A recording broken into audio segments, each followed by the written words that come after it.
안녕하세요. 이번 시간에는 전기 회로도를 보는 법과 전기 회로도 보는 법과 그리는 법, 그리고 전하량 보존의 법칙, 전하량 보존에 대해서 알아보도록 하겠습니다. 자, 전기 회로도를 그리기 전에 전기 기호를 사용하여 전기 회로도를 나타내는 그림을 알아봅시다. 건전지의 경우에 이렇게 나타냅니다. 자, 여기 긴 막대 있죠. 긴 막대는 플러스 극을 나타내는 거고, 짧은 막대는 마이너스 극을 나타냅니다. 만약에 건전지가 두 개가 연결되어 있다, 즉 이렇게 연결되어 있을 경우에는 막대를 두 개를 나타냅니다. 이렇게 나타내죠. 아니, 여기는 한 개고 두 개는 이렇게 그려야 되겠죠. 두 개를 이렇게 나타냅니다. 그럼 세 개가 있으면 어떻게 되나요? 건전지 세 개가 있으면은 세 개로 나타내겠죠. 이렇게 된 경우에 세 개로 나타내면 됩니다. 다음 전구는 이렇게 나타내죠. 스위치는 간단하게 나타나죠. 다음 저항, 니크롬선을 나타내는데, 자, 니크롬선은 이렇게 나타냅니다. 다음 전류계, 전류계는 직류전류계와 교류전류계가 있죠. 직류전류계는 A를 쓰고 밑 아래 선분을 긋죠. 교류전류계는 밑에 물결 기호를 나타냅니다. 여러분, 직류와 교류를 구분할 수 있나요? 직류, 교류 어떻게 하나요? 직류는 여러분 건전지를 보면은 플러스 극과 마이너스 구분이 있죠. 이렇게 오는 전류를 직류라고 합니다. 플러스와 마이너스 구분이 되죠. 교류는 여러분 가정에 오는 전류의 경우에 콘센트에 플러스 극과 마이너스 극 구분이 됩니까? 실제는 빠르게 플러스와 마이너스가 변하는 건데, 이와 같이 플러스와 마이너스 극으로 구분이 되지 않는 것, 이런 전류를 교류 전류라고 합니다. 다음 직류전류계는 V 밑에 선분을 나타내죠. 교류 전압은 V 밑에 물결 기호를 나타냅니다. 물결 기호를 나타내죠. 이렇게 표현을 합니다. 자, 여기에 나와 있는 기호 정도는 기억하고 있어야 그 전기 회로도를 볼 수 있겠죠. 자, 이 페이지에서는 건전지를 연결하는 법이 자세하게 나와 있네요. 자, 건전지를 긴 막대는 플러스극을 나타냅니다. 그럼 건전지에서 여러분 어느 쪽이 플러스극인지 알죠? 여기 튀어나온 쪽이 플러스극이죠. 반대쪽이 마이너스극입니다.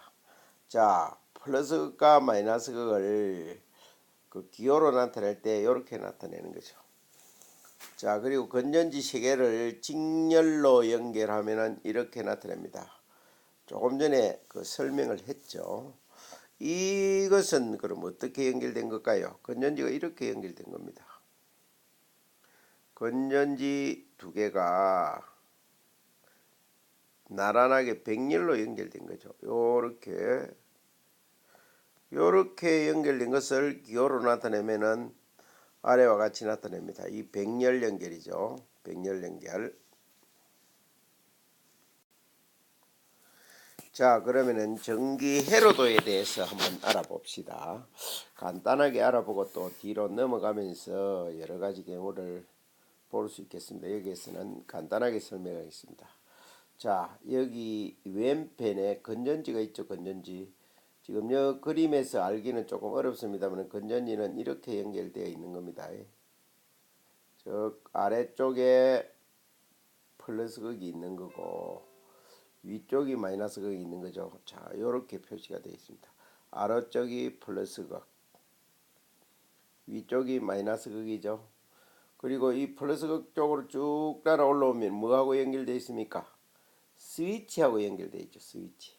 쭉 따라 올라오니까 스위치와 연결되어 있습니까?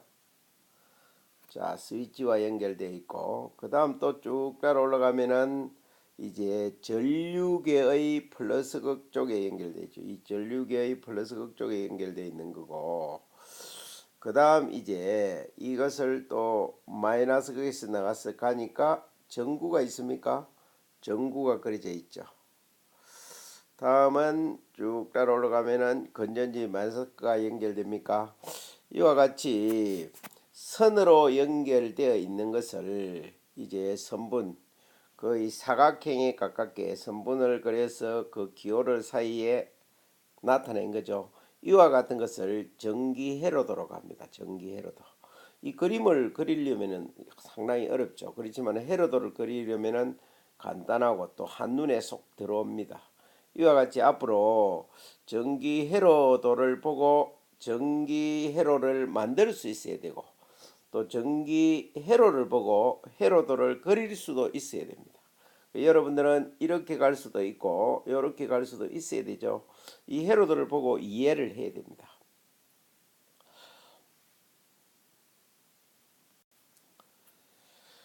자, 물레방아를 돌릴 경우에, 자, 물이 이렇게 흘러갑니다. A에서 B로 흘러가고 B에서 C로 흘러가는데 물이 옆으로 새는 물이 없이 물레방아를 계속 돌린다고 칩시다.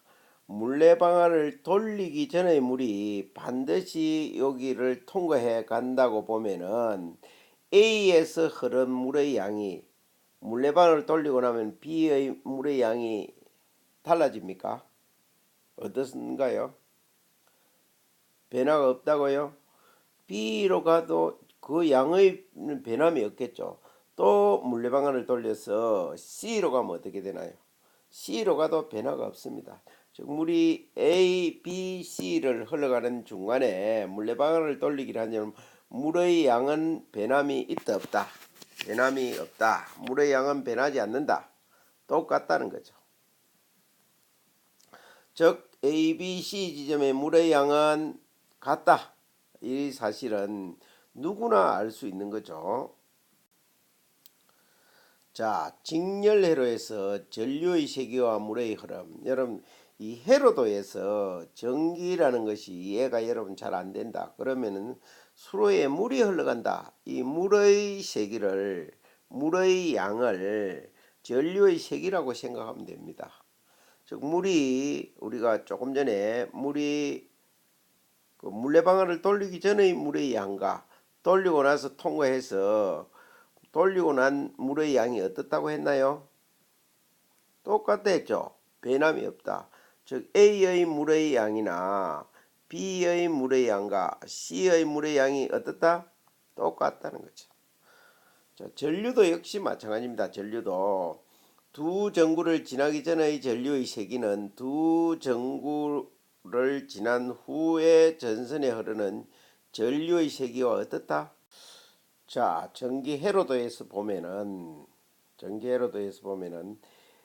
자, 플러스에서 전류가 A로 흘러갈 때 A의 눈금을 자세히 한번 봅시다. 자세히 보면 눈금이 몇 번째까지 가리키고 있나요? 자, 네 번째 눈금을 가리키고 있죠. 예를 들어서 4A라고 생각을 해봅시다. 4A라 생각을 해보면 그 다음 전구를 켜고 나서 B로 흘러갔는데 몇 번째 눈금을 가리키나요? 역시 4A를 네 번째 눈금을 가리키죠. 4A죠. 그 다음 또 전구를 켜고 나서 몇 번째 눈금을 가리키나요? 4A입니다. 즉 전구에 불을 켜고 나서 전류의 세기가 달라지나요? 달라지지 않습니다. 전류의 세기는 같죠. 즉 직렬회로에서는 전류의 세기는 항상 일정합니다. 항상 일정하다. 항상 일정하다.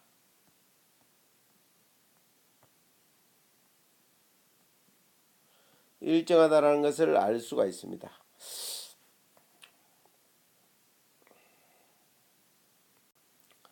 자, 이번에는 백열회로입니다. 여러분, 직렬회로는 어떤 거죠? 전선이 쭉 한 가닥으로 연결되어 있는 거죠. 쭉 한 가닥으로. 길은 한 길밖에 없습니다. 백열회로는 길이 두 갈래 이상으로 나눠지는 경우죠. 자, 이 그림을 보면은 플러스에서 전선이 쭉 나와서 전류계 연결됐다가 그 다음에 두 갈래로 나눠졌죠. 이게 백열입니다. 백열. 자, 이렇게 될 경우에 먼저 흐르는 물을 한번 봅시다. 물도 마찬가지인데 A에서 흘러내려온 물이 반드시 아래로 통과해 나간다고 볼 때, 자, 여기 두 갈래 길로 나눠지고 있어요. 두 갈래 길. 두 갈래 길로 나눠졌는데 나눠져서 물레방아를 돌리고 있습니다. 여러분, 그 A에서 흘러나온 물의 양하고 B, C에서 흐른 물의 양을 합친 거하고 어떤 관계가 있을까요? 바로 보면 알겠죠. 즉 B와 C에 흐른 물의 양을 합친 양이 A와 같을까 안 같을까? 같겠죠. 즉 B와 C에 흐른 물의 양을 합친 것이 A의 물의 양과 같다는 것은 아마 여러분들이 모두 다 알 수 있을 겁니다. 모두 다 알 수가 있다. 같다. 그러면 이제 전류는 물과 같다고 했는데, 물과 같다. 물의 세기가, 물의 양이 곧 전류의 세기다라고 생각을 해보면 되는데, 자, 플러스에서 놓은 전류가 여기에서 두 갈래로 나누어져서 갔어요. 두 갈래로 B와 C로 흘러갔습니다. 그러면 B에서의 전류의 세기하고 C에서의 전류의 세기를 합친 것은 A와 같을까 다를까? 같죠. 실제 그 눈금을 한번 보면은 A에서 흐른 눈금은, 자, 눈금이 네 번째 눈금을 가리키고 있습니다. 네 번째 눈금. 이걸 4A라고 봅시다. 4A. 다음 B에서는 몇 번째 눈금입니까? 두 번째 눈금이죠. 그럼 2A라고 봅시다. 2A. 자, C에서는 몇 번째 눈금? 두 번째죠. 2A. 그러면은 2A 두 개 더하면은 몇 암페어 됩니까? 4A죠. 같다는 거죠. B와 C 지점의 전류의 세기의 합은 A 지점의 전류의 세기와 같다라는 것은 여러분들이 바로 알 수가 있을 겁니다. 자, 이와 같이 전류의 세기가 변하지 않죠. 전구의 불을 켰을 때도 전하량의 변화가 없다는 겁니다. 이런 것을 전하량 보존 법칙이라고 합니다. 자, 우리 수업 시간에 정리해 보기로 하고, 자, 그러면 오늘은 여기까지 공부하도록 하겠습니다.